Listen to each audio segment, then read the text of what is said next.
তাহলে দেখো যেতବେଳେ আমি সবজি মাপুଛୁ ସେଥିପାଇଁ ଆମେ ବ୍ୟବହାର କରୁଛୁ ଗ୍ରାମ, ଯେତେବେଳେ ଆମେ ତେଲ କ୍ଷୀର ଏଗୁଡ଼ାକ ଯେତେବେଳେ ମାପୁଛୁ ସେଥିପାଇଁ ଆମେ ବ୍ୟବହାର କରିବା ଲିଟର, ଯେତେବେଳେ ଆମେ ଧର କପଡ଼ା ମାପିବା ଠିକ୍ ଅଛି, ଗୋଟେ ତୁମ ଘରେ ଗୋଟେ ରୁମ୍ଟେ ଅଛି ସେଇଟା କେତେ ଚଉଡ଼ା କେତେ ଲମ୍ବା ସେଇଟା ମାପିବ, ସେଟାକୁ ବ୍ୟବହାର କରିବା ଆମେ ମିଟର। তাহলে এই যে সিঁড়িটা ମୁଁ ଶିଖେଇଛି ହେଲା, এই সিঁড়িটাକୁ କେମିତିକା ମନେ ରଖିବା, ମିଲି ସେଣ୍ଟି ଡେସି ମି ଟେକା ହେକ୍ଟୋ କିଲୋ ମି, ମିଲି ସେଣ୍ଟି ଡେସି ମି ଟେକା ହେକ୍ଟୋ କିଲୋ ମି, মিলি সেন্টি ডেসি এই যে মিলি সেন্টি ডেসি মি ডেকা হেক্টর কিলো মি এটা ক্ষেত্রে ব্যবহার করব, মিটার ব্যবহার করছি তো, ঠিক আছে।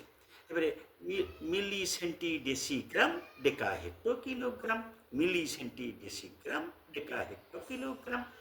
কোটা আলু চাউল পেঁয়াজ এগুলো মাপবেলକୁ গ্রাম ব্যবহার করଛୁ।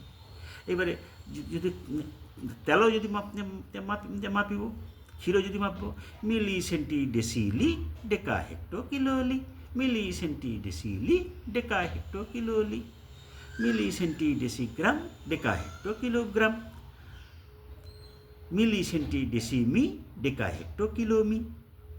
যেତେବେଳେ ତୁମେ ଘର ରୁମ୍ ମାପିବ କି ତୁମର ବହିଟା କେତେ ବହିଟା ଅଛି କି ଖାତାଟା ଅଛି, ତୁମର ବହିଟା କେତେ କେତେ ଲମ୍ବା କେତେ ଚଉଡ଼ା ଯଦି ମାପିବ, ତେବେ ତୁମେ କ'ଣ କରିବ, ମିଲି ସେଣ୍ଟି ଡେସି ମି ଡେକା ହେକ୍ଟୋ କିଲୋ ମି, ମିଟରରେ ମାପିବ, ଠିକ୍ ଅଛି।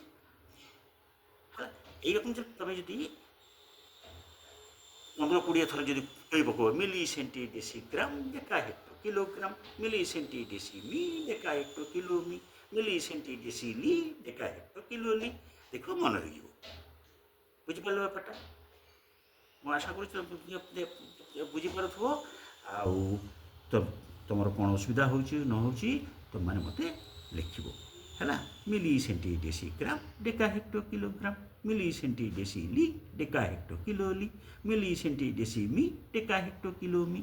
এইটাକୁ କେମିତିକା ଫେର ହାତରେ କେମିତିକା ଗୁଣିବ, ସବୁ ସମୟ ତ ଆଉ ଏଇ ଛବି ଆଙ୍କିପାରିବନି, ତେବେ ହାତରେ କେମିତିକା ଗୁଣିବ ୟା ପର ଭିଡ଼ିଓରେ ତୁମକୁ ଶିଖେଇବି।